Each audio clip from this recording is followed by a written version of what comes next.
Salam əziz izləyicilər, kanalıma xoş gəldiniz. Bu videoda Dimin 20 sınağının davamını çəkəcəm. Ümumi sınaq 13. Birinci sualda verilib ki, sifariş cədvəlinə əsasən ən çox gəlir gətirən alıcı və meyvəni müəyyənləşdirin. Yəni, 3 dənə cədvəl verib, əlaqəli cədvəllərdir.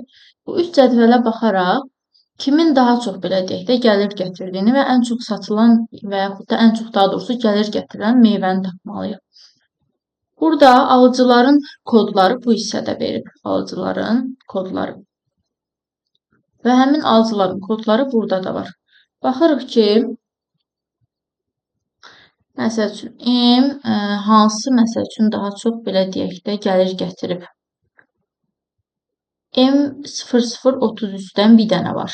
O da 7 kiloqram alıb.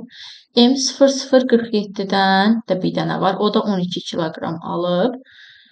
Amma M16 2 ədəd var. Bunu yazaq. Çünki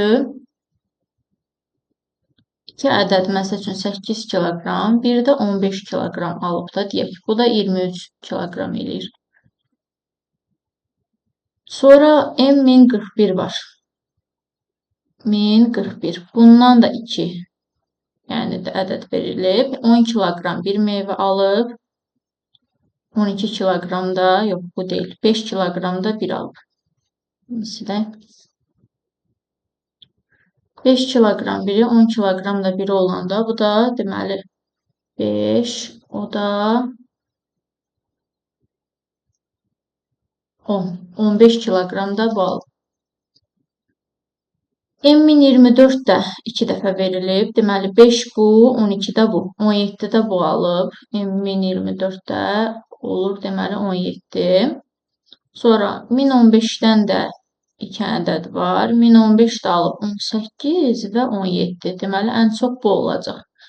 M1015 isə 35 kiloqram meyvə alıb. Deməli M1024-ün, 1015-in daha doğrusu alıcı kodunu burada axtarsam, həmin alıcı koduna uyğun alıcının nömrəsi 7-yə düşür. Deməli, tapdıq ki, yəni ən çox, belə deyək də, gəlir gətirən alıcının nömrəsi 7-dir. Əgər alıcı nömrəsi 7-dirsə, bunların üstünə xətt çəkirəm də, qalır deməli 2 meyvə. Yəni, mən müəyyənləşdirəcəm ki, ananas yoxsa banan daha çox, yəni gəlir gətirir. Onda elə bura baxsam, ananas deməli 84 kiloqram 7 manatdır. Deməli, digər nə idi? Banan isə deməli 100 kiloqram 3 ədəddir. 3 manatdandır da, yəni kiloqramı. Və burada da baxsaq görək nə qədər satılıb. Yəni bu 2 meyvədən 1003-dən burada 1, 2, 3 yerdə var. 7, 8 toplasaq 15. Bu tərəfi silim. 7, deməli 8, 15. Bunları toplayanda 30 eləyir. 30 kiloqram, yəni deməli nə deyək? 1003-də banan idi. 30 kiloqram banan alınıb. Və digər meyvə isə ananas 1004-dür. 1004 isə burada deməli neçə hissədə var? Bircə dənə yerdə. Bu isə 17 kiloqram alınıb. Hansı daha çox olar? Əslində 30 kiloqram düzdür, çoxdur. Amma belə deyək də, bananın kiloqramı 3 manatdır. Mən bunu 3-ə vursam 90 deyə alacaq. Amma digərinin isə 7 manatdır da kiloqram. 17-ni 7-yə vursam deməli 119 alacaq. Təbii ki, ən çox burada gəlir gətirən olur ananas. Ona görə biri olur A variantı. Deməli, alıcı nömrə 7 və ananas oldu. Növbəti sualda verir ki, bu ifadənin qiymətini ikilik say sistemində yazın. Deməli, bunu onluğa çevirib, daha sonra ikiliyə çevirmək daha məncə sərfəlidir. Çünki bu da onluqda verib, bu da onluqda. CF-i də onluğa çevirsəm, 16-lıqdan. 12 vuraq 16, üstəgəl 15 alıram. Bu da deməli 192, üstəgəl 15 də verir 207-ni. İndi bunu vururam 8-ə, çünki onluğa çevirmişəm də, hər ikisi də onluqdadır. 207-ni də 8-ə vuranda 1656 eləyəcək. Bunun üzərinə də 5 gəlirəm. Bu da 1661 verir. İndi bunu 1661 ədədini onluqdan çevirək ikiliyə. Bu zaman da bilirik ki, 2-nin qüvvətlərinin cəmi şəklində göstərəcəm də. 1661 1024-ə yaxındır da 2-nin qüvvətlərindən. Deməli 1024-ü istifadə eləyəcəm. Bundan 1024 çıxanda 637 qalır. Deməli 637-nin içərisində 512 var. 512-dən də istifadə eləyəcəm. Bundan da 512 çıxanda qalır 125. 125-dən, yəni 125-i almaq üçün 256-dan istifadə eləməyəcəm. Ona görə bunun üzərinə 0, digərlərinə 1 yazırım. 125-dən də növbəti 2-nin qüvvəti baxıram ki, 128, yəni istifadə edə biləcəmmi? Xeyr. Ona görə 128-ə də 0 yazıram. 125-i almaq üçün növbəti 2-nin qüvvəti 64-dən istifadə eləyəcəm. 64 çıxanda qalır deməli 61. 61-i almaq üçün 32-dən də istifadə eləyəcəm. Üstünə 1 yazdım. 32 çıxanda qalır deməli 29. 29 almaq üçün 16-dan da istifadə eləyəcəm. Deməli 16 çıxanda da qalır burada 13. 13-ü almaq üçün də 8 4, yəni 2-nin qüvvətlərini yazıram da. Bu ikisi 12-ni verdi. 2-dən istifadə eləməyəcəm. Bir də 1-i götürürəm. Deməli, bunları cəmləsəm, yəni 1024, 512, 64 bu ədədləri cəmləsəm 1661 alıram. Və bilirik ki, hansıların cəmi bu ədədi verirsə, onların üstünə 1 yazırıq, qalanlarına 0. Burada 256, 128 və 2-dən istifadə etmədim deyə, yəni bu ədədi cəmləyəndə onlara 0 yazdım. Alınan ədəddə 1, 1, 0, 0, 1100 kimi gedənləri saxlayaq. Sonra 1, 2, 3, 4, 5 dənə 1. 1, 2, 3, burada 4 dənə 1 var. 1, 2, 3, burada da 3 dənə 1 var. 1, 2, 3, 4, 5 dənə 1. Sonra 0, 1 olur C variantı. Qonşuluq matrisinə uyğun olaraq A təpəsindən F təpəsinə gedən yolların sayını müəyyənləşdirin. Bunun üçün bir qraf quraq və baxırıq ki, qraf yəni necə alınacaq.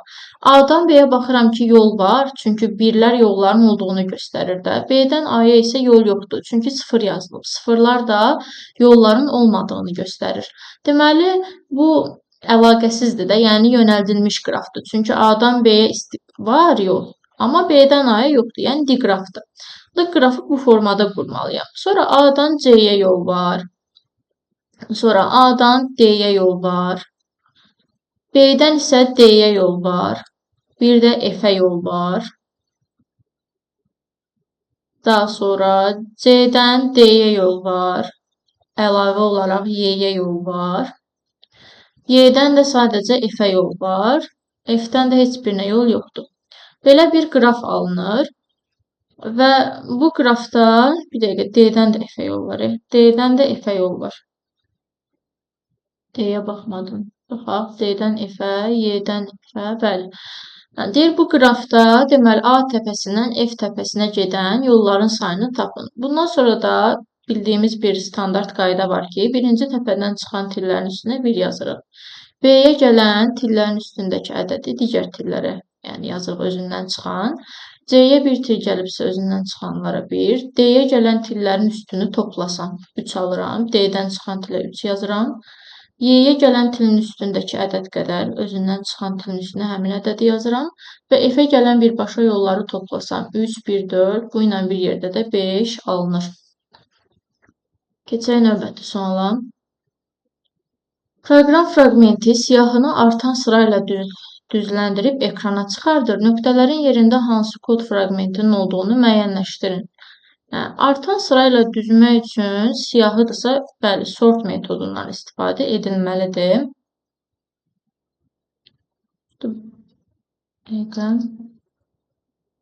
Burada necə bunlar defin içərisində verilib ki, bu yəqin ki, alt proqramdır. Əgər alt proqramdırsa, bu burada verilməli idi ki, S bərabərdir və s. Burada biraz sanki yazılışda biraz səhvlik var. Dən götürüm bunu buradan.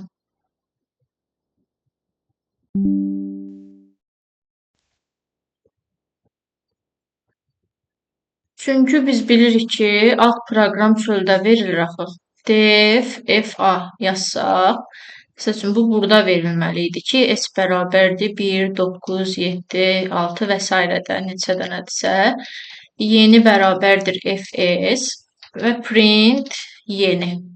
Və burada baxıram ki, yeni fs-dirsə, burada fs-dən f-aya müraciət gedir. Yəni bilirik ki, belə yazılır da. Sonra da alt proqramın daxilində də həmin bu artan sırayla düzülməsi üçün kod yazılmalıdır. Burada da yazmalıyıq a.sort. Çünki artıq s-in qiyməti burada a-nın qiymətinə bərabər olur deyə a-nı çeşidləyir də. Sonra da return elə a. a.sort return a. A bərabər a.sort yazıla bilməz. a.sort s də olmaz. Çünki artıq A-nı götürüb də, yəni elə A.sort özdə sortun daxilində heç nə verilməməlidir. Sonra A bərabər S də düzgün deyil, amma return-dən sonra belə bir şey də yazılmır axı. Əvvəlcə birinci çeşidləməlidir ki, sonra ondan sonra A-nın qiymətini qaytarsın. Bu biraz düz gəlir, amma məncə belə yazılmalıdır. Yəni bu formada alt-alta niyə burada boşluq qoysun ki, yəni return-ü niyə biraz aralı yazsın, elə alt-alta olmalıydı. Uyğun olaraq belə A gəlir, amma belə baxanda yəni heç biri düz deyil. Hazırlanmış proyekt 4 ədəd 2400 MB, 6 ədəd 1 GB, 3 ədəd 1500 MB olan fayllardan təşkil olunmuşdur. Bu proyekti yadda saxlamaq üçün neçə ədəd 4 GB həcmli flash kart tələb olunur? Şərti olaraq faylın ölçüsü ilə onun diskdəki ölçüsü eyni götürülür. Flash kartın bütün yaddaş həcminin əlçatan olduğu qəbul edilir. Deməli, faylın öz ölçüsü ilə onun diskdəki ölçüsünü eyni götürürüksə, elə öz ölçülərini birinci toplayaq görək. Yəni, ümumi olaraq bu proyekti yadda saxlamaq üçün nə qədər yaddaşa ehtiyac duyacaq? 4 dənə 2400 megabaytlıq fayl varsa, 4-ü vururam 2400-ə, alıram bunu megabaytla. Üstəgəl, 6 ədəd 1 gigabaytlıq deyirsə, bunu elə 6 gigabayt kimi yazaq. 3 ədəd də 1500 deyəndə, 3-ü də 1500 megabayta vururam. Burada bu eləyir 9600 megabayt, üstəgəl bu 4500 megabayt, üstəgəl də 6 gigabayt. Bunu megabaytdan gigabayta çevirsəm, çünki 6 gigabayt sadədir də, bunları da çevirsəm görək neçə alınır. 1024-dən bölsəm, bu 9,3 təxminən olar. Bu da 1024-də bölsəm, 4 tam təqribi, yəni bu qədər alınır, 13 gigabayt. 9,3, 4,3, üstə gəldi 6, bu da bizə 19,6 GB verir. Və flash kartın həcmi isə 4 GB-dir. Deyir, neçə ədəd 4 GB-lıq, yəni flash kart lazımdır. 19,6-nı da 4-ə böləndə 4 dəfə tam düşür. Yəni 4 dənə elə bir ki, 16 GB eləyəcək də. Amma bu faylın qalanını da başqa bir flash karta yazacam da 4 GB-lıq. Ona görə 5 dənə götürürəm. Məsəl üçün 4 dənə 4 GB-lıq flash kart elədi 16 GB və bu faylın 16 GB-ını yazdım. Yerdəki qalır 3,6 GB. Onu da başqa bir 4 GB-lıq flash karta yazıram deyə üstünə 1 kimi gəlirəm. Yəni klaster məsələsi kimi 5 dənə deməli lazımdır. Sonra siyahı verilib, deməli, L bərabər boş siyahıdır. I burada A siyahısının elementlərini bir-bir götürür. Birinci dəfə i-nin qiyməti olur 3 və kökdə 3, SQRT bilirik ki, kök altını hesablayır da. Yəni kökdə 3 bərabərdirmi int kökdə 3-ə? Kökdə 3-dən 1,7 çıxır da təqribən. Burada da 1,7 çıxır, amma onu tam tipə çevirəndə 1 qalır. Yəni 1,7 bərabərdirmi 1-ə? Xeyr. Onda əks halda deyir, elə ulduz əlavə elə. Yəni L siyahısının sonuna bir dənə ulduz artır. Və buradan bunu yenə mən burada yer çatmayacaq deyə buradan götürüm.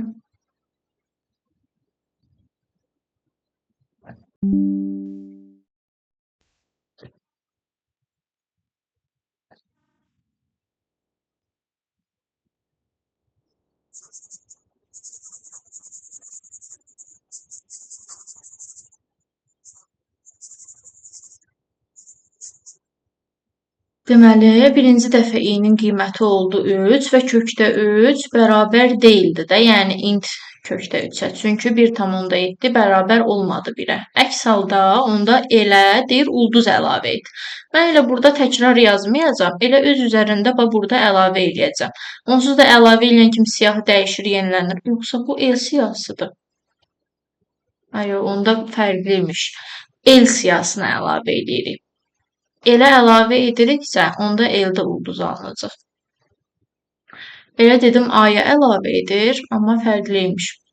Deməli, ikinci dəfə i-nin qiyməti siyahının növbəti elementi olan 4 olur. Və deyir ki, kökdə 4, yəni bərabərdirmi int kökdə 4-ə? Kökdə 4-dən deməli 2 çıxır. Int, yəni kökdə 4 də elə 2-ni verir. Yəni şərt ödənir də. Onda K bərabər olur SQRT i-yə. Yəni ki, kök altında 4-ə. Bu da elə 2-ni verir də. Deməli, elə əlavə edir bu K-nı. El olacaq onda dırnaqda ulduz və 2 formasında. Onda belə çıxır ki, hansılar ki tam kvadratdır, onları yəni kökdən deyək də çıxan ədədi əlavə eləyir. Hansılar ki tam kvadrat deyil, onların yerinə ulduz yazır. Yəni mahiyyəti belə çıxır. Onda deməli baxsaq cavabları da bu tərəfdə veriblər. Hə, bir də ki mən burada yazdım. Əslində kökdə 4-dən 2,0 çıxır da. Yəni bu indi mən təqribi götürdüm 2 kimi. 2,0 çıxır.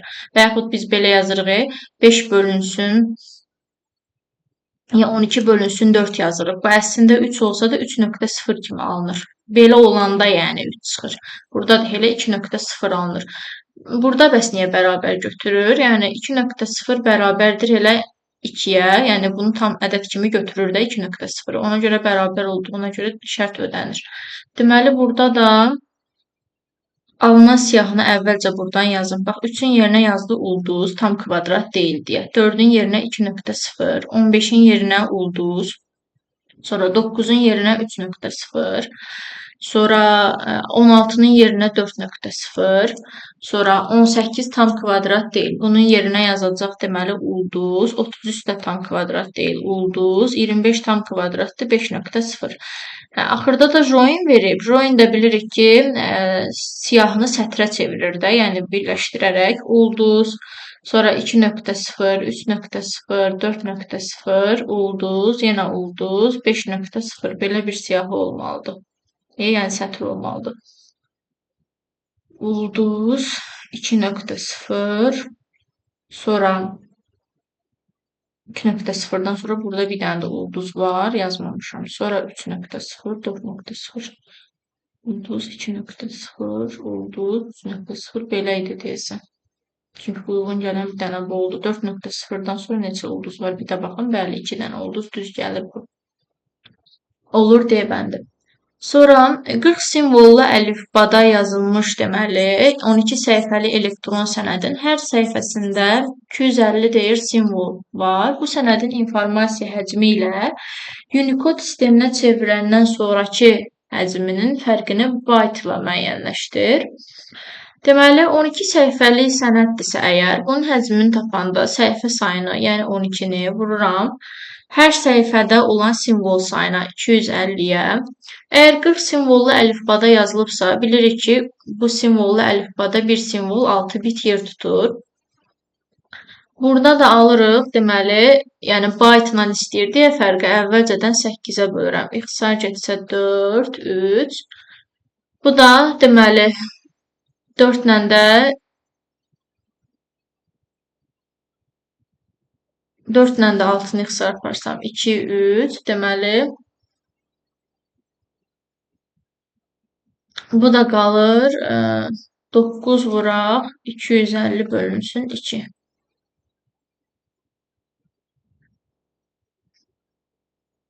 Bunu da ixtisar aparsam olur 125. Daha sonra qalır deməli, bir dəqiqə nə səhv yazdım desəm. Deməli 12 vuraq 250 vuraq 6 bit. Bunu da byte çevirmək üçün 8-ə bölürəm. Elə 4-ə ixtisar aparsam əslində, burada 2 qalır, burada 3 qalır. Hə, bu ilə də ixtisar aparsam 3 qalır. Deyirəm axı. 9 vuraq, deməli qalır 250 byte. Sonra deyir, bu sənədin informasiya həcmi ilə sənəd Unicoda çevirəndən sonrakı həcmi. Deməli, sənədi Unicoddakı həcmini də yenidən tapmalıyam. 12 səhifəlik sənəddir, 250 simvol hər səhifəsindədir. Unicodda da bilirik ki, bir simvol 2 bayt yer tutur. Bu da 24 vuraq 250 belə deyək də baytı verir. Elə Unicodda baytlandır deyə baytla yazdım. 24 vuraq 250-dən 9 vuraq 250-ni çıxıram. Bu da eləyir 15 vuraq, deməli 250 bayta. 15-i də 250 vuranda 3750 bayt alınır. Bu da B variantı eləyəcək. Hər hansı simvollar ardıcıllığı əvvəlcə k bərabər 3 olmaqla Sezar üsulu ilə şifrələnir. Daha sonra alınmış simvollar ardıcıllığını yalnız tək mövqedə, deməli, yəni simvolları mövqeyi deyir, birdən başlayaraq soldan sağa nömrələnir bu formada. 1, 2, 3, 4, 5, 6, 7, 8 kimi. Və bundan sonra da tək mövqedə deyir dayanan simvollar k bərabər 2 açarı ilə şifrələnir və nəticədə belə bir sətr alınır. Bu sətri deşifrələyərək ilkin sətri müəyyənləşdir. Deməli, ən axırıncı baxıram hansı əməliyyat baş verib. Yəni, tək mövqedə dayanan simvolları k bərabər 2 ilə şifrələyib. Tək mövqedə duranlar da 1, 3, 5, 7 mövqedə duranlardır. Bunları 2 açarı ilə şifrələyibsə, deşifrələyəndə 2 vahid, yəni əvvələ götürəcəm də hər hərfdən. F-dən 2 hərf əvvələ getsək, 1, 2, D-ya düşür. Onu saxlayıram, ancaq çünki tək mövqedə duranları şifrələyib də bu qayda ilə. N-dan 2 hərf əvvələ baxsaq, deməli 1, 2 elə düşür. Sonra C-ni saxlayıram. T-dən 2 hərf əvvələ. T-dən 2 hərf əvvələ 1, 2 erə düşür. Daha sonra I-ni saxlayıram. O-dan 2 hərf əvvələ 1, 2 emə düşür. N-ni saxlayıram da cüt mövqedə olduğuna görə. Və bunları daha sonra geri qaydanda deyir ki, hər hansı, yəni ən əvvəldəki sözü k bərabər 3 açarı ilə şifrələyib, yəni bu sözü alıb da. Deməli, yenidən hər hərfdən də 3 hərf əvvələ tapmalıyam. 1, 2, 3, D-dən 3 hərf əvvələ A, U-dan 3 hərf əvvələ 1, 2, 3, R, A, R formasında getməlidir. Ondan sonra L-dan 3 hərf əvvələ 1, 2, 3, I-yə düşür. Deməli, bu formada gedirsə, bunu çıxıram, çünki k gəlib, onu da çıxıram. C-dan 3 hərf əvvələ. 1, 2, əlifbada hərf olmayanda geri qaydırıq da əvvələ 3. Z-ya düşür. Z-ya düşürsən, deməli, bunu da çıxıram və baxıram ki, burada O-lar da eynidir. Yəni, Z deməli, O ilə əvəzlənəcək də. Mən, deməli, R-dən 3 hərf əvvələ axtarıram. Yoxsa 1, 2, 3, 4, 1, 2, 3, 4. Hə, erə o düşüb daha doğrusu. İ-dən 3 hərf əvvəl axtarıram. 1, 2, 3, bu da F-ə düşür. Deməli, burada F olmalıdır. Amma burada D verib deyə A da səhvdir. İlkin söz deməli bu olub. Bunu K bərabər 3 açarı ilə şifrələyib, deməli alıb bunu. Sonra burada tək simvolları deyək də, yəni tək mövqedə dayanan simvolları da K bərabər 2 ilə şifrələyib bunu alıb. Biz geri qayıtdıq da, deşifrələdik. Uyğunluğu müəyyənləşdir. Giriş qurğuları və çıxış qurğuları. Giriş qurğuları olacaq klaviatura, cam mikrofon, 1-ə B. Sonra web kamera, qrafik planşet, skaner, 1-də Y. 2 çıxış qurğuları proyektor, səs ucaldan. Bir də printer, monitor, plotter, A, D, C qaldı. Sensor, ekran, joystick, plotter. Burada qarışıq verib olunur. 1-ə B-Y, 2-yə AD. Bu da olur C bəndi. Web səhifədə yerləşdirilmiş cədvəl haqqında yanlış fikri müəyyənləşdir. Bir baxaq. Cədvəlin bütün xanalarında məlumat yerləşdirilib. Yəni deyir, boş xana yoxdur da. Baxaq. Birinci TH-ın daxilində Bakı sözü var. Burada Gəncə sözü var. Axı elə burada boş var, boşxana var yəni. Sütun boş qalacaq. Belə yaranacaq da birinci sətr. 3 dənə sütun yaradıb. Birinə Bakı yazıb, ikinciyə Gəncə yazıb, o birini boş saxlayıb. Eləmi? Yoxsa Bir TH açılıb, bağlanıb, bir TH açılıb, bağlanıb. Hə, yox, burada bir TH açılıb, burada qapanıb. Bu birində Sumqayıt sözü yazılacaq. Qoy davam eləyək. Sonra ikinci sətri çəkib, bunu neçə xanaya bölüb? 1, 2, 3. Deyə burada boş xana var. Deməli, birinci xanaya yazıb Xankəndi, ikinci xanaya isə heç nə yazmayıb. Bu hissədə boş saxlayıb. Onda buranı boş saxlayacaq, sonra o birinə mingə çevir yazacaq. Bizə də elə yanlışı istəyir də, elə onda A variantı olur. Amma yenə izah etmək üçün digərlərin nəyə görə doğru olduğunu deyim. Cədvəldə 4 sətir, 3 sütun var. Baxaq gəlin. 4 dənə sətir. TR-lər bilirik ki, sətri göstərir. Bir TR açılıb, qapanıbsa, bu oldu bir sətir. Biri açılıb, qapanıbsa, bu 2, bu 3, bu da 4. 4 dənə sətir. 3 dənə sütun var. TH-lar da sütunu bildirir. 1, 2, bu da burada qapanıb, 3. Bu da düzdür. Cədvəldə qalın şriftlə yazılmış məlumat olan 3 xana mövcuddur. Qalın şrift ya B-dir, ya strongdur. B biri buradadır. Bu bir, qalınla yazılan. Sonra strongdur. Deməli, strongdur. Bu 2. Bir də B, Cəbrayıl. Bu da 3. Bu da düzdür. Cədvəldə kursivlə yazılmış heç bir məlumat yoxdur. Kursivlə yazılmış. Kursiv yəni maili yazılmışdı da. Yoxdur, yəni. Bu da doğrudur. Altından xətt çəkilmiş məlumatlar eyni sətirdə yerləşir.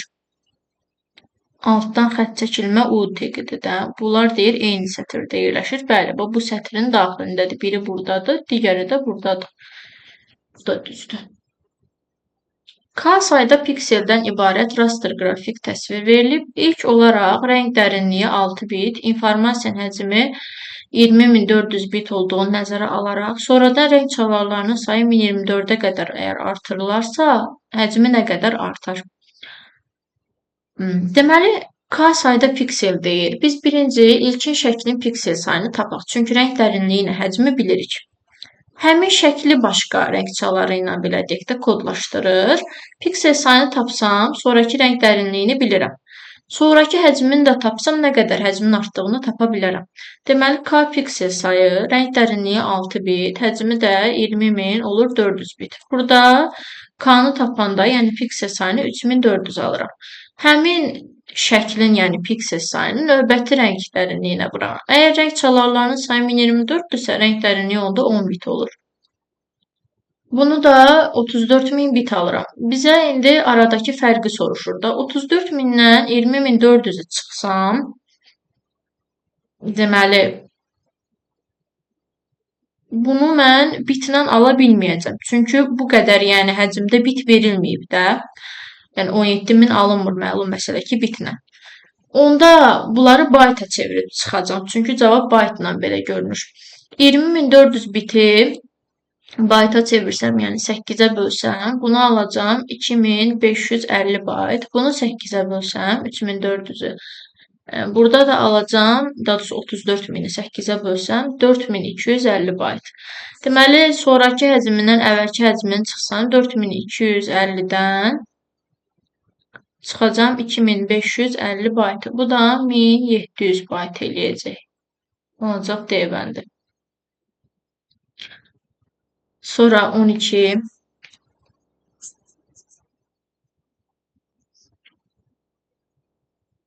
Dırnaqda 2500-də A-nın qiyməti, B 50-dir. K bərabər olur int.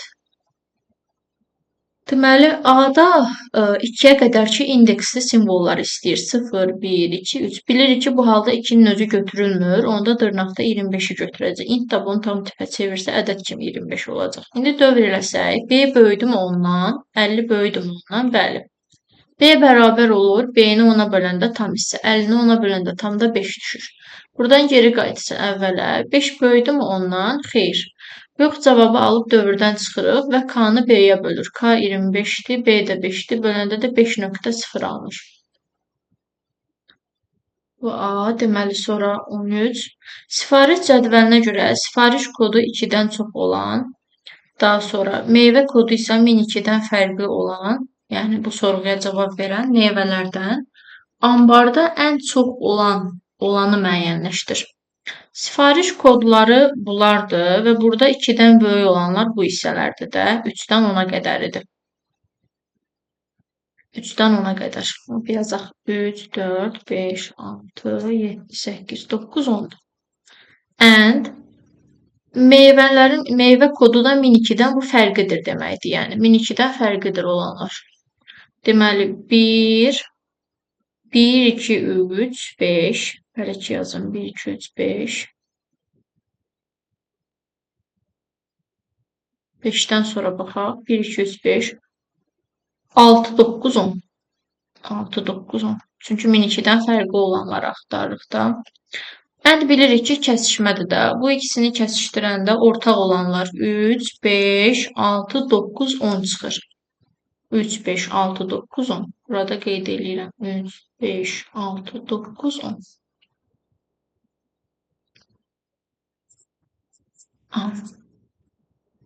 Nəyi soruşmuşdu? Bir də baxaq. Deyir, bu soruya cavab verən meyvələrdən ambarda ən çox olanı müəyyənləşdir. Hə. Burada baxsaq, deməli, sifariş kodu 3 olan meyvənin kodu 1003-dür. Yazıq. 1003. Sifariş kodu 5 olan meyvənin kodu 1005-dir. 6 olan 1001-dir. 9 olan 1003-dür. 10 olan isə deməli neçədir? 1004-dür. Və 1003-dən 8 kiloqram. Sonra bu 9 da 1003-ə uyğun gəlir. Eyni meyvədir də. Ondan da 15 belə deyək. Kiloqram. Eləmi? 15 kiloqram da bundan götürür. Bu 1005 olan sifariş kodu, 1005 olan meyvədən 5 kiloqram elə götürüb. Sifariş kodu 6 olan meyvədən götürüb 18 kiloqram. 10 olandan isə 17 kiloqram. Burada 1003 2 dənədir deyə bunları toplasam 15 üstə gəl 8 bu 23 kiloqram verir. Yuxarı da baxaq meyvələrin hələ görək qiyməti nə qədərdir kiloqramının.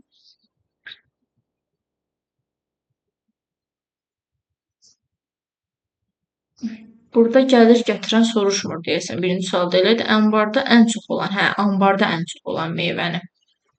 Bu sifariş ediləndi. Ambarda ən çox olan meyvə isə ambar cədvəli buradır. Heç burada mən mənasız tapdım. Bunlar sifariş verilənlərdir. Ambarda olan deyirsə bura baxmalıyam.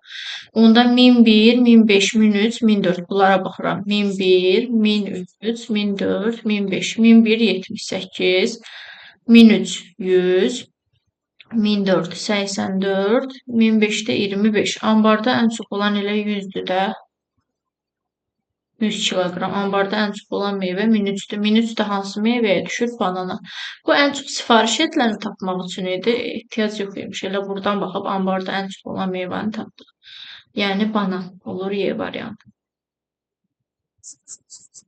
Sonra HTML kodunda daha doğrusu nişanlanmış siyahı elementinin istinad göstəricisi kimi istifadə olunması düzgün göstərilmişdir.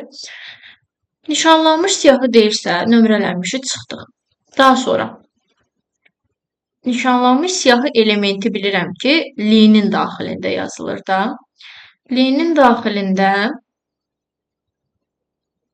və istinad göstəricisi kimi istifadə edilməsi.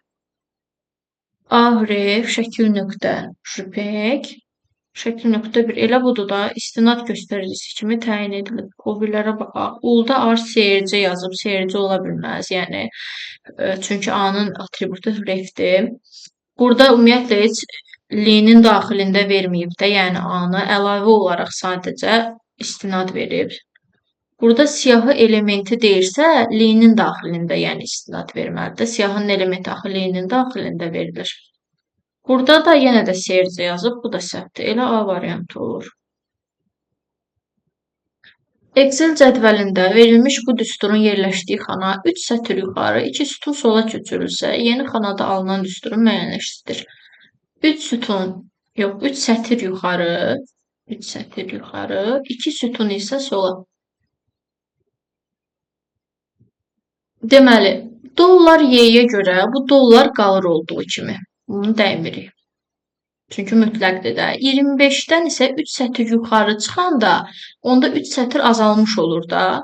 Çünki 1, 2, 3, 4 belə gedir. Axı yuxarı çıxanda artıq sətr azalır. Deməli 25-dən 3 çıxanda qalacaq 22. Y 22. Deməli bunu çıxdım. Sonra vuraq. C-dən 2 sütun sola.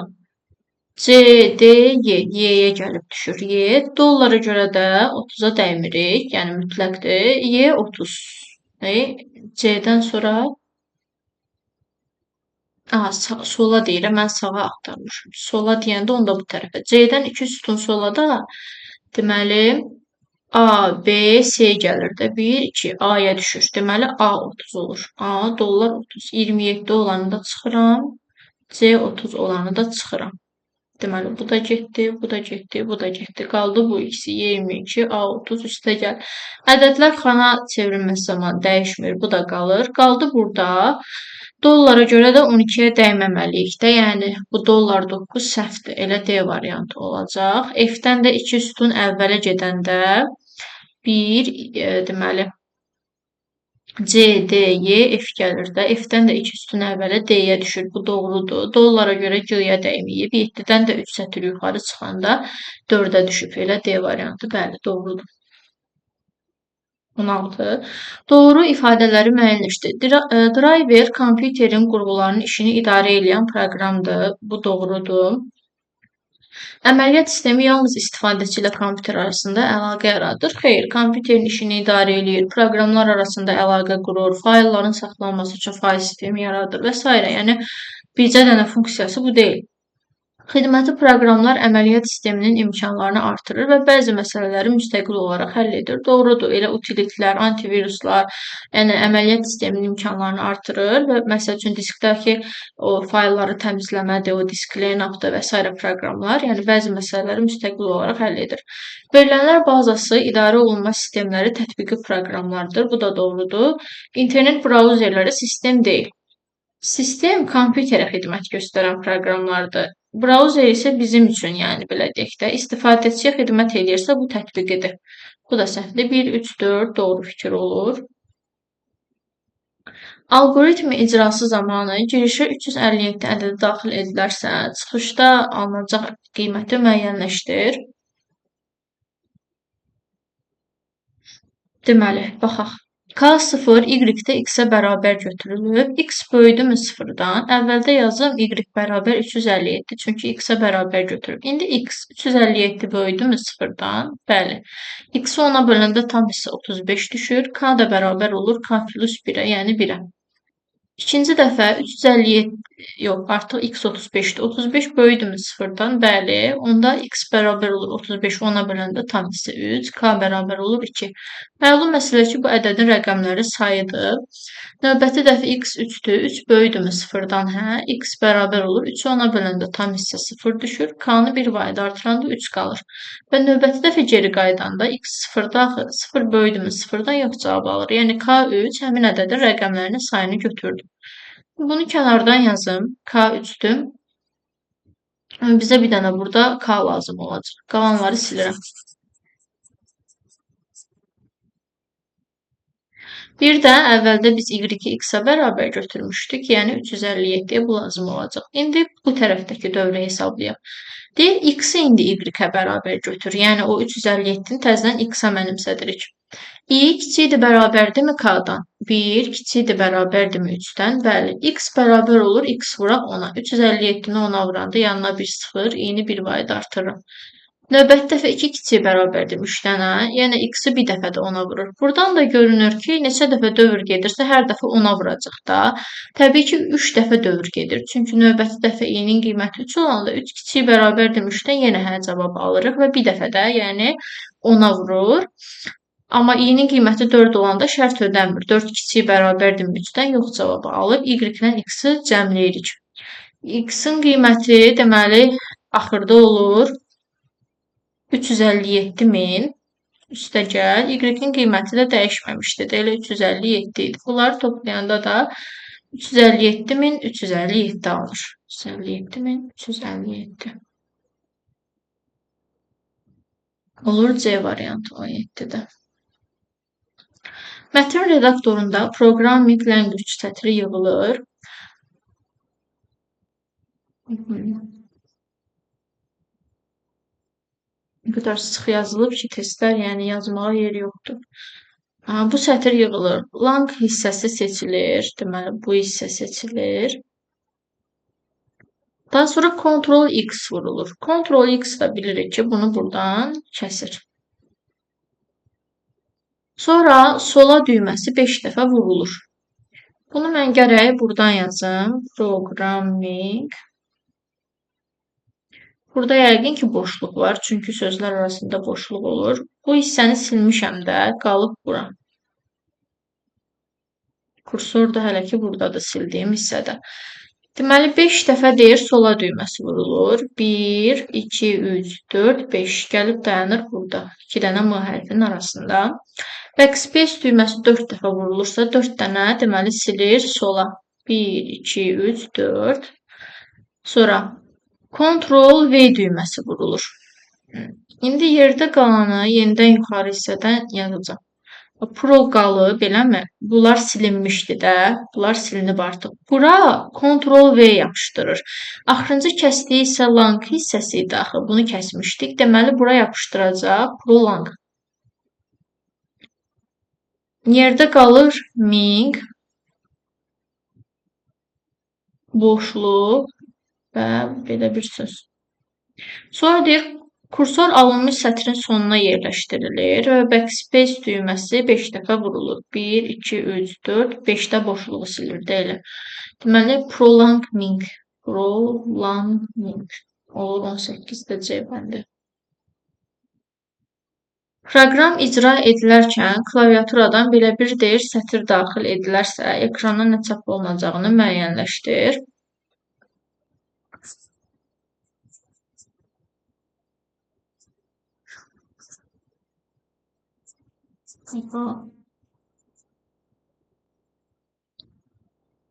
Input vasitəsilə belə bir sətr daxil elədik. Amma split də bilirik ki, sətri siyahıya çevirir. Deməli, hər dəfə bu minus düyməsini görəndə kəsəcək və sətri siyahıya çevirəcək. Bunları kəsəcək, yəni belə bir siyahı alacaq. Sonra C-ni S-ə bərabər götürüb, yəni dırnaqda 3, 6, 9 və 12. Və sonra verib ki, SS funksiyası olacaq belə. SC. S də C-də eynidir də, onsuzdur. Bura 3, 6, 9 yazacağam. 12. Yenidən eyni şey yazacağam. Siyahını bağlayıb. 3, 6, 9, 12. Bir çatmadı yazmayayım.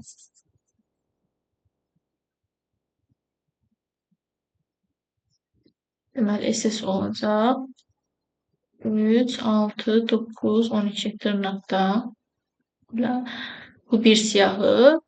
Vergül sonra o birini də yazacaq. 3, 6, 9, 12. Və bu funksiya, deməli, bu hissəyə müraciət etdikdə A uyğun olaraq buna, B də uyğun olaraq buna bərabər olacaq. I-nin qiymətləri 0-dan len A-ya qədər dəyişir. İndi buranı silək, bu bizə lazım deyil artıq. Yəni, len A nə qədərdir burada? 1, 2, 3, 4-dür də.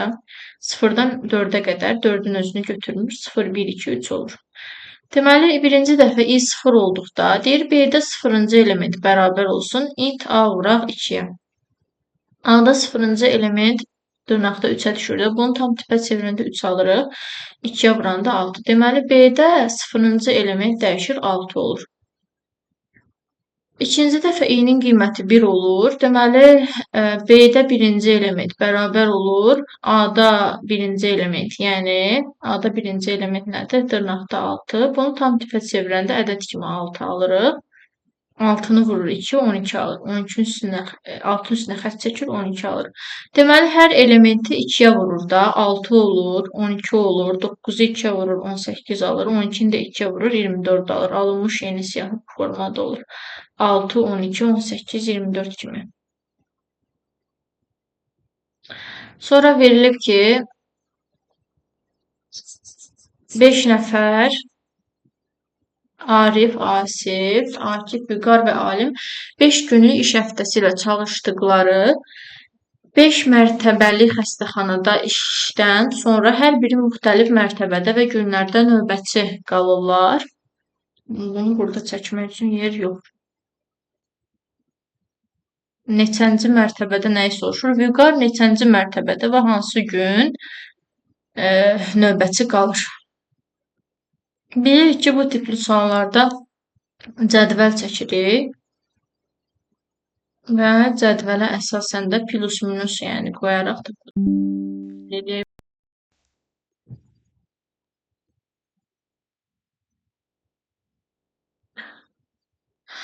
Deməli 5 nəfərdilər. Belə bir cədvəl çəkirəm.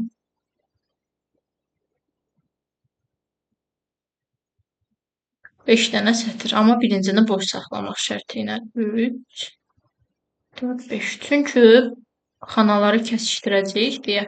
Buraya yazıram Arif, Asif, Akif, Vüqar və Alim. Deməli 5 mərtəbədir, 5 dənə də gün var. Hansı mərtəbədə neçənci gün qaldığını müəyyənləşdiririk. Günləri belə yazalım da. Birinci gün, ikinci gün, üçüncü, dördüncü, beşinci. 2, 3, 4, 5. Bunlar günlər. Mərtəbələri də belə yazaq. 1, 2, 3, 4, 5. 5 mərtəbəli deyir. 1, 2, 3, 4, 5. Oldu mərtəbələr. Deyir, Arif ən aşağı mərtəbədə növbətçi olur. Ən aşağı mərtəbə 1-dir də. Deməli, Arifə 1 üçün plus. Arif 1-dirsə, digərlərinə 1 üçün minus yazırıq. Çünki deyir ki, hər biri müxtəlif mərtəbədə və günlərdə növbətçi qalır. Və Arifə də digərləri üçün minus qoyuram. Daha sonra deyir, Asif son iş günü Akifdən sonraki gün növbətçi qalır. Asif son iş günü Akifdən sonraki gün. Asif son iş günü qalırsa, son iş günü deməli 5-ci gündür də. Asifə 5-ci gün üçün plus qoyuram. Və deyir ki, Akifdən sonraki gün növbəti qalır. Buradan da müəyyənləşir ki, Akifdə 4-cü günü yəni növbətidir. Onda belə Asif üçün digərlərinə minus yazıram və 5-ci günü üçün də digər şəxslərə eyni ilə 4-cü gündə digərlərini minus deyirəm. Yəni rahat tapılsın deyə Akifə də digərlərini minus qoydum. Daha sonra deyir, 4-cü mərtəbədəki növbəti 4-cü gün qalır elə. 4-cü mərtəbədəki növbətçi 4-cü gün qalan Akifdir. Deməli, o 4-cü mərtəbədə qalır. Yenə belə minuslayaq. Daha sonra ən aşağı mərtəbədəki növbətçi cüt nömrəli gündə qalır. Ən aşağı mərtəbəli gündə olan növbətçi Arifdir də. Arif cüt gündə qalırsa əgər, burada deməli 1 ilə 3-ü çıxıram. Çünki 4 ilə 5 ola bilməz. 1 ilə 3-ü çıxanda cüt nömrəli gün, yəni ikinci gündür də. Ona görə 2-yə digərləri üçün çıx qoyuram. Arifə də digər günləri üçün. Sonra qalır deməli burada hansı günlər? Həftənin ilk iş günündə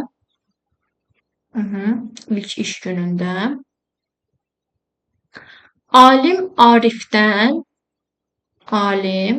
Arifdən bir üst mərtəbədə növbətçi qalır.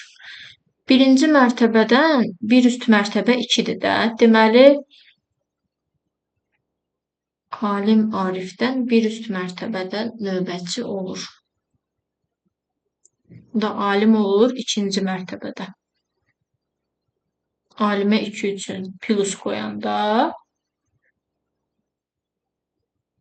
burada qalır deməli Vüqar bir dənə onda. Deməli 1 getdi. Yox, qalıb Asiflə deməli Vüqar. Sonra baxaq nə edir. 2-yə də digəri üçün çıx qoysam, 1 dolub, 2 dolub, 4 qalıb. 3-dən 5 yəni 7 qalıb.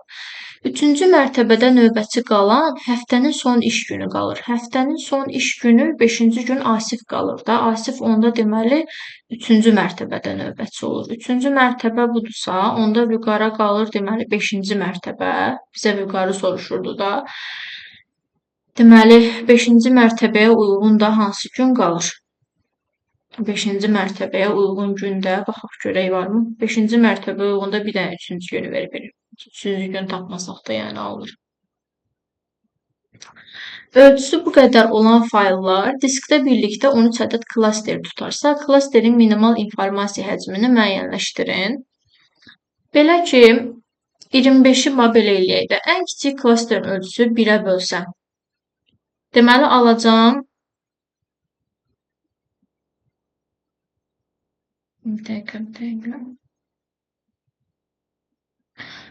13 ədəd klaster yer tutur. Yox, 1-ə bölə bilmərəm. Ən azı 13 olması üçün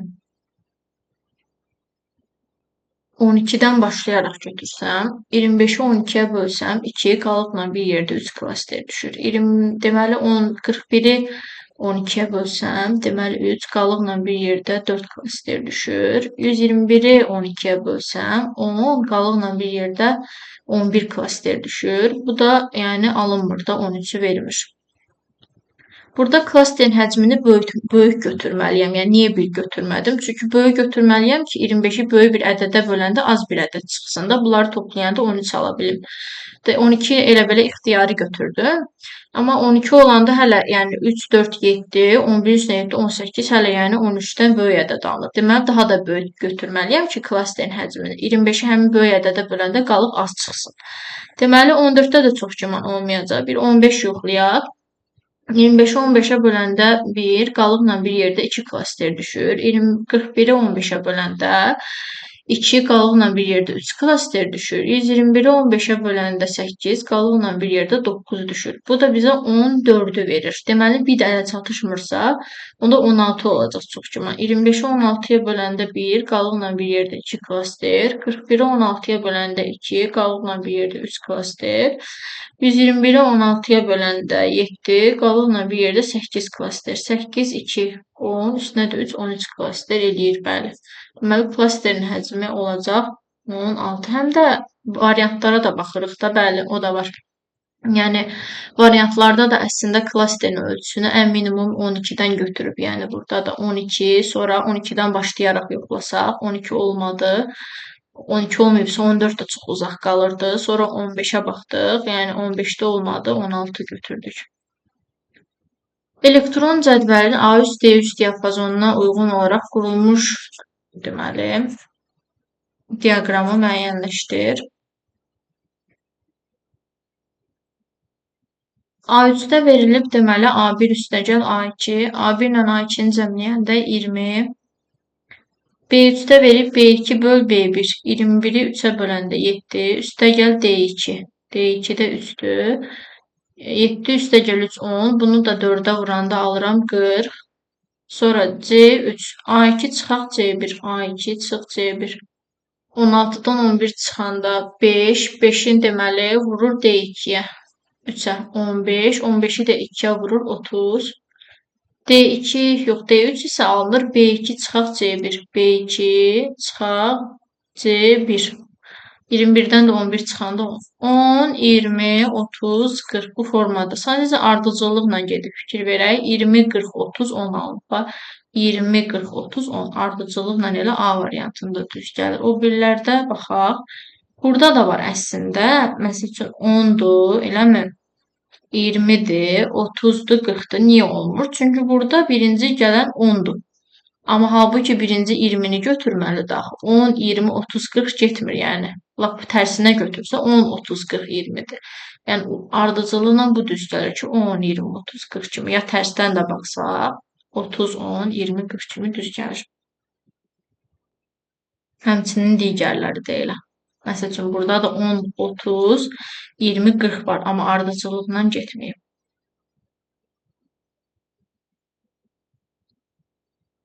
Sonra 23. Bu bərabərlikdən A və B ikilik rəqəmlərini müəyyən edərək həmin deməli onluq say sistemində verilmiş ifadənin qiymətini hesabla. 1A, 1, 0, 1'i vuraq 1, 0, B-yə. Bunu vuranda belə bir ədəd alınır. 1, 0, 0, 1, 3 dənə 0, 1. B-nin yerində nə olmalıdır ki, həmin ədədi 1-ə vuranda mən 1 alım. Onsuz da B-yə ya 0 yaza bilərəm, ya 1. Əgər mən buna 0 yazsam, 0-ı 1-ə vuranda 0 alacam və toplayanda da gəlib axırdakı rəqəm 0 düşəcək. Deməli, mən B-yə 0 yaza bilmərəm. Mütləq 1 olmalıdır. 1-i 1-ə vuranda 1, 0-a vuranda 0, deməli, daha sonra 1-i 1-ə vuranda 1, 1-i A-ya vuranda hələ ki A qalsın, 1-i 1-ə vuranda 1. Üstə gəl, 0-ı vuranda onsuz da sıfırlanır. Üstə gəl, 1-i vuranda da 1, bunu silim, təzədən yazırmışam. 1, 0, 1, A və 1 qalır. Bunları toplayanda 1, 0, 1-in üstünə 1, 2 eləyir, 0 yazıram, 1 yadda. Fikir versək, bu ədəd alınmalıdır da. 1, 0, 0 uyğun gəlir. Deməli, növbəti bura 0 düşməsi üçün. Axı 1 yadda var. Əgər bu 0 olsa, mən 1 yaddanı, yəni bu sıfırların üzərinə gəlsəm, bura 1 yazmalı olacaq. Axı mən bura 0 yazmalıyam.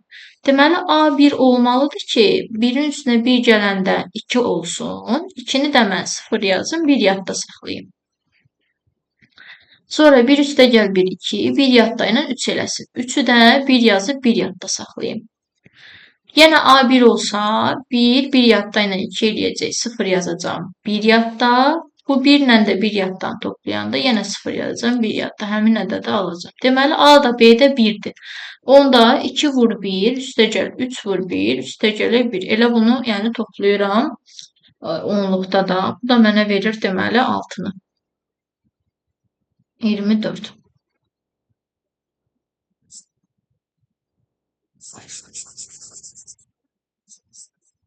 2 GB həcmli fayl şəbəkə vasitəsilə ötürülən zaman 2 dəqiqədə sürəti bu qədər bit böl saniyə olur. Daha sonra sürəti 2 dəfə artırır və fayl yeni sürətlə sona qədər ötürülür. Faylın ötürülməsinə ümumi nə qədər vaxt sərf olunur? Deməli. Burada sürət və zamandan biz həcmi tapa bilərik də. Burada Q olur, 120 vurulsun, 120 saniyə, yəni 2 dəqiqəni saniyəyə çevirdim, vuraq. Sürəti də 8 vuraq, 220 bit verib. Bu olur, deməli 120 vurulsun, 223 bitə. Rahat olsun deyə hesablama megabayta çevirirəm. 223-ə bölsəm 120 megabayt almış. Bu, belə deyək də, 2 dəqiqədə, yəni bu zamanla bu qədər həcmini ötürür. Yəni 2 GB-ın bu qədər hissəsini ötürür. İndi 2 GB-dan da 2 GB da bilirik ki, nə qədərdir? 2048 MB-dır da, megabayta çevirsək. Bundan 120-ni çıxsam, qalacaq 1928 MB. Deməli, qalan hissəsini də şəbəkədə 2 dəfə artıq sürətlə ötürür də. Deyir, ümumi nə qədər vaxt sərf olunur? Əvvəlcə qalan vaxtı da tapaq. Elə ki, ilk vaxtda 2 dəqiqəyə ötürüb. Görək qalan vaxtda nə qədər ötürüb. Deməli, növbəti t-ni tapanda 1928 megabaytı bölürük sürətə. Yəni, Q-nü V-yə bölürəm də. V-də 2 dəfə artıq sürətli olur. Yəni, 8 vuraq 220-ni, bir də 2-yə vururam. Onda bir dəfəli yazıram 221. 1928 megabaytı bitə çevirsəm, çünki bu bit böl saniyə ilə verib. 223-ə vuracam. Aşağıda da 224 alacaq. İxtisar getsəm, bu da alınacaq 964 saniyə. Deməli, 964 saniyə ikinci, belə deyək də, 2 dəfə artıq sürətlə ötürdüyü vaxtı. Əvvəldə 2 dəqiqəyə ötürmüşdü, yəni 120 saniyə. 964 ilə də 120-ni toplayanda 1084 saniyə alınır. X-in hansı ən kiçik qiymətində proqramın nəticəsi 91 olar? Proqramın nəticəsi, yəni Y-in qiymətidir. İndi baxaq görək, hələ X-i bilmirik də. Burada X-i 2-yə böləndə tam hissə düşür. 91 olması üçün bir xeyli dövr gedəcək. İndi baxaq, Y birinci sıfırı götürür məlum məsələ ki, Y bərabər olur, 0 üstə gəl, Elə i-nin kvadratı 0-a. İkinci dəfə i1 olduqda y olur 0 üstəgəl 1-in kvadratına, yəni 1-ə. Sonra i2 olur, yəni bu belə getməlidir ki, 91 alınsın da. 1 üstəgəl 2-nin kvadratı 4-ə. Sonra i3 olur, y olur 1 üstəgəl 4 üstəgəl 9-a. Deməli, bu i'lərin kvadratlarını cəmləyir. Baxıram ki, neçəyə qədər kvadratları cəmləsəm 91 ala bilərəm.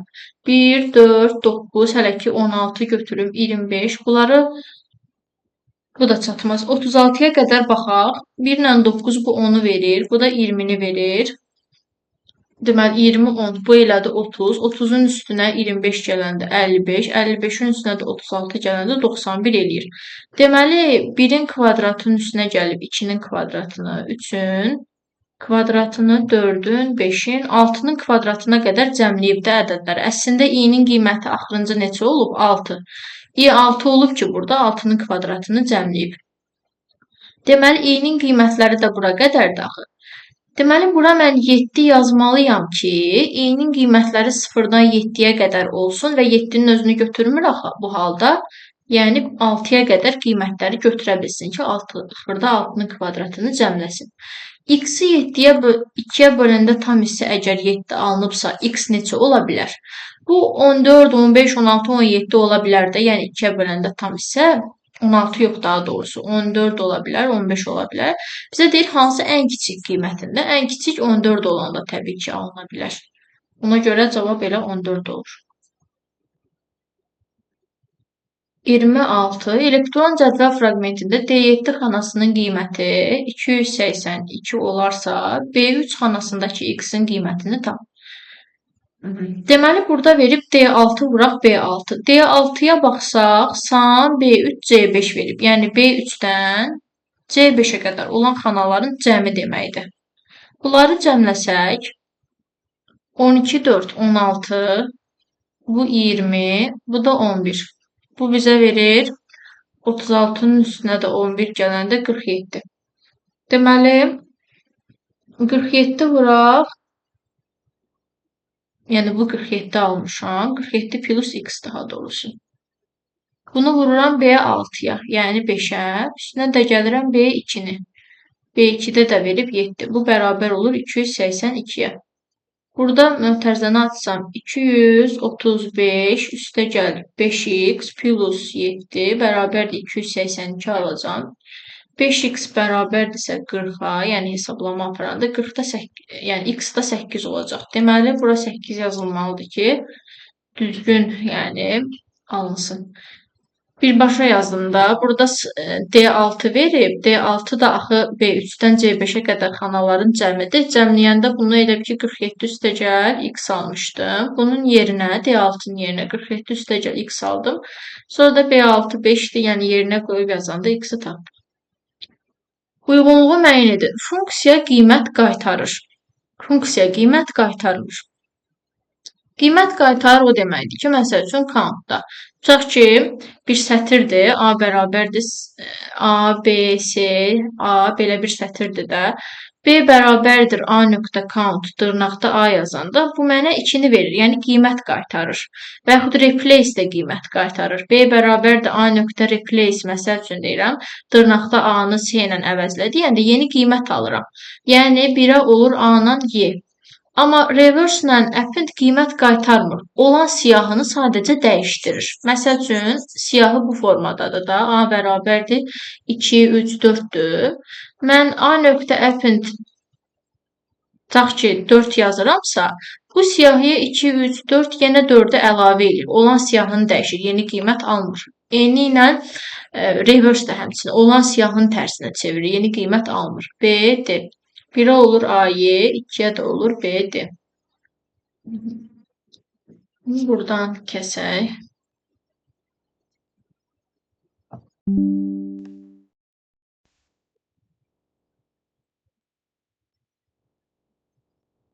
Algoritmin icrası zamanı n sayda natural ədəd növbə ilə daxil olunur. Daxil olunan ədədlərin içərisinə ən böyüyü və onun neçənci daxil olduğunu təyin elə.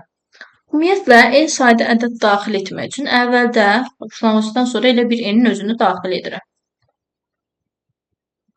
Və bu n dövrlərin sayıdır da. Məsəl üçün n 5-dirsə, mən 5 dəfə ədəd daxil eləyəcəm. Dövrlərin sayı üçün burada bir dənə i bərabər 1 götürürəm. Yəni 1-dən başlayaraq mən ədəd daxil edirəm. Tutaq ki, birinci ədəd olacaq 40, ikinci ədəd olacaq 50. Belə 5 dəfə, bax belə 5 dəfə ədəd daxil eləməliyəm. Bu i-də dövrün başlanğıcıdır. Əvvəldə bir dənə, yəni ən böyük ədədi tapmaq üçün n bərabər 0 yazıram. Çünki n sayda natural ədəd daxil eləyir. Bu 0-la müqayisə edərək ən böyük ədədi tapacam. Və dövr hara qədər gedir? N-ə qədər. Yəni şərt verirəm ki, nə qədər ki i kiçikdir, bərabərdir n-dən dövr elə. i 1-də axı 5-ə qədər, yəni i-nin qiymətləri artdıqca dövr gedəcək 5 dəfə. İndi bir ədəd daxil eləyirəm. Dövrün daxilində bir ixtiyari bir x yazıram. Bu 5 dəfə həmin ədədi daxil etmək üçündür. X-i daxil etdikdən sonra, məsəl üçün x-a vermişəm 40, eləmi? Və şərt verirəm ki, əgər daxil etdiyim bu x böyükdürsə m-dən, yəni 0-dan onsuz da böyük olacaq. Yəni sadəcə o 0-ı ona görə yazmışam ki, başda yəni x-i bir 0-la müqayisə eləsin də. Yəni x böyükdür m-dən, təbii ki, böyükdür. Onda m-i bərabər götürsün x-a. Yəni həmin 40-a. Hələ ki, ən böyük ədəd budur da. Yox, qolunu boş saxlayıram. Bu oldu ən böyük ədədi tapmaq üçün. Bir də onun deyir neçənci sırada durduğunu tap. Elə birinci ədəddə də 40. Yəni bu i-nin qiyməti də axı həmin 1. Sadəcə i sonra dəyişəcək deyə mən hər qolunda bir dənə yazıram. K bərabərdir i. Yəni həmin i-nin qiymətini k-ya mənimsədirəm. Nəyə görəsini indi deyəcəm. i-nin qiymətində burada bir vahid artırıb i plus 1 yazıram. Və buradan geri qayıdır dövrə. Çünki i 1 artmalıdır ki, 5 dəfə məsəl üçün deyirəm, dövr geçsin. Və ən böyük ədəd burada m olur. Onun sıra nömrəsi də 40. Yoxlayaq. Məsəl üçün birinci dəfə dövr gedir.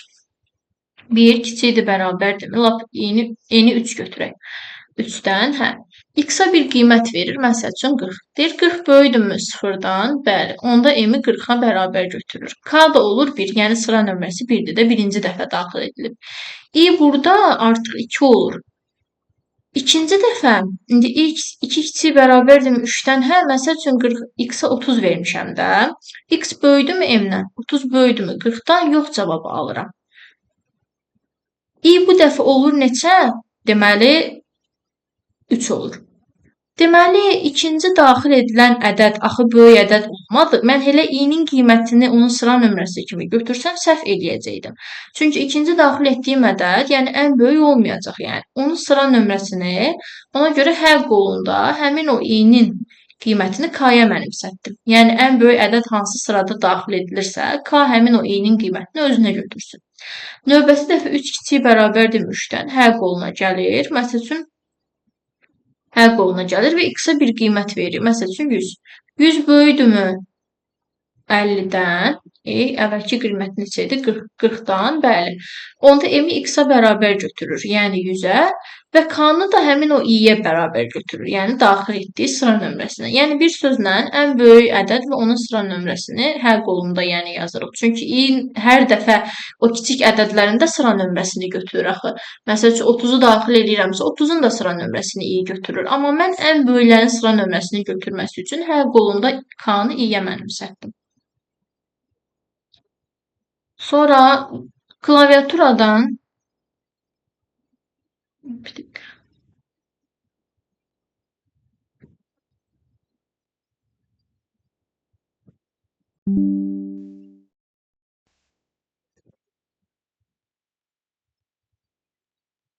klaviaturada rəqəmləri sıfırdan fərqli ixtiyari 2 natural ədəd daxil edilir. Yəni a bərabərdir int input, b bərabərdir int input. 2 dənə sıfırdan fərqli ədəd daxil edilir. Ədədlər eyni sayda rəqəmlərdən təşkil olunur. Məsəl üçün nümunə verib. Birinci ədəd 2354, ikinci ədəd 3264. Tutaq ki, yəni. Birinci ədədin rəqəminin ikinci ədədin uyğun mərtəbədəki rəqəminə bölünməsindən alınan qalıqları yanaşı düzməklə yeni ədəd düzəldir. Yəni, 2-yə uyğun bu biri ədədin mərtəbə vahidi 3-dür də. 2-ni 3-ə böləndə qalıq elə 2 düşür. 3-ü 2-yə böləndə növbəti, yəni uyğun mərtəbə vahidləri 3-dən 2 idi. 3-ü 2-yə böləndə qalıq 1 düşür. 5-i 6-ya böləndə qalıq 5 düşür. 4-ü 4-ə böləndə qalıq 0 düşür. Yeni bir ədəd düzəldir. Deyir, bunun üçün proqram qur. Belə ki, mən bu qalıqları götürdüm yaxşı. Bu qalıqları belə yanaşı düzmək üçün necə cəmləməliyəm onları? Təbii ki, sətr tipində. Çünki mən 2-ni 3-ə böləndə qalıq 2 aldım. 3-ü 2-yə böləndə də qalıq 1 aldım. Axı 2 ilə 1-i cəmləsəm adi ədəd kimi 3 alıram. Bu qalıqları yanaşı yazmaq üçün deməli onları sətr tipində cəmləməliyəm. Məsəl üçün dırnaqda 2 ilə dırnaqda 1 kimi cəmləsəm, dırnaqda 2 1 alacam. Deməli bunları həmin bu ədədləri əvvəlcədən sətr tipinə çevirirəm. M bərabərdir bir dənə yazıram sətr A, bir dənə də C bərabərdir sətr B. Olacaq bu ədədlər necə? Dırnaqda 200, 2354, dırnaqda 3264 kimi. İndi sətrin elementlərini bir-bir forla götürə bilərəm də. For. Sadəcə mənə burada indeksli lazımdır. Çünki uyğun mərtəbə vahidlərini necə seçəcəm? Bu 0-cı yerdə dayanırsa sətirdə, bu da 0-cı yerdə dayanır. Bu 1-ci yerdə dayanırsa, bu da. Çünki deyir, ədədlər eyni sayda rəqəmlərdən təşkil olunub. Və əgər indeksə müraciət varsa, onda əvvəlki yəni sınavlarda da izah eləmişdim ki, sətirdə indeksə müraciət varsa, bu yazılışdan istifadə edirik. Len M də yaza bilərəm, C də yaza bilərəm. Çünki ikisinin də onsuz, yəni rəqəm sayı eynidir. Burada E-nin qiymətləri 0-dan len M-ə qədər dəyişir. Yəni 1, 2, 3, 4. 0-dan 4-ə kimi dəyişirsə, onda 0, 1, 2, 3 olur da qiymətləri. Həmin 0, 1, 2, 3 gəlib o sətrin simvollarının indekslərinə düşür. Və D bərabərdir. İndi bunun buna bölünməsinə alınan qalığı götürməliyəm. M-də yazıram 0-cı element. Həmin 0, 1, 2, 3 də E-nin qiymətləri olur axı. Ona görə yazıram M-də I nömrəli element bölünsün C-də I nömrəli element.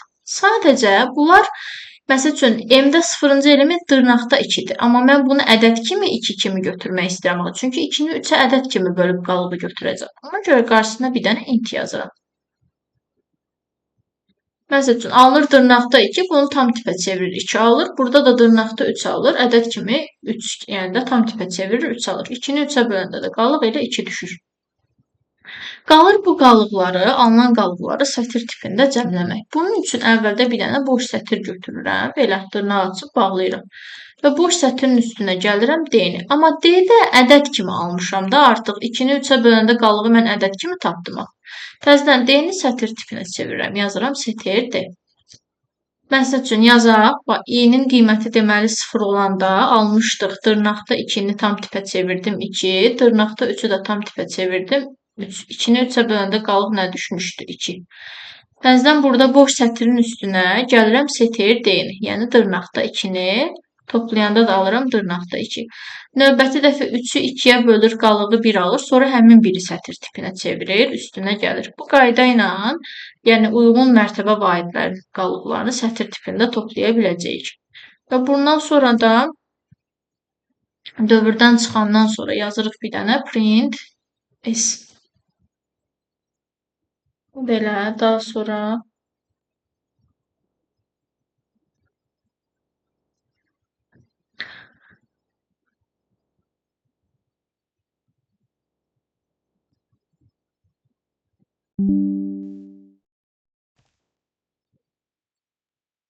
klaviaturadan ingilis əlifbasının kiçik hərflərindən ibarət ixtiyari bir sətr və n natural ədədi daxil edilir. Daxil edilmiş sətri n ədədinə görə sezar üsulu ilə şifrələyib, nəticəni ekrana çıxaran proqram qur. Deməli, bir dənə sətr daxil edirik. Olsun sətrimiz A bərabərdir input və n natural ədədi daxil edirik. Natural ədəd daxil eləmək üçün də yazacağıq. N bərabərdir int input.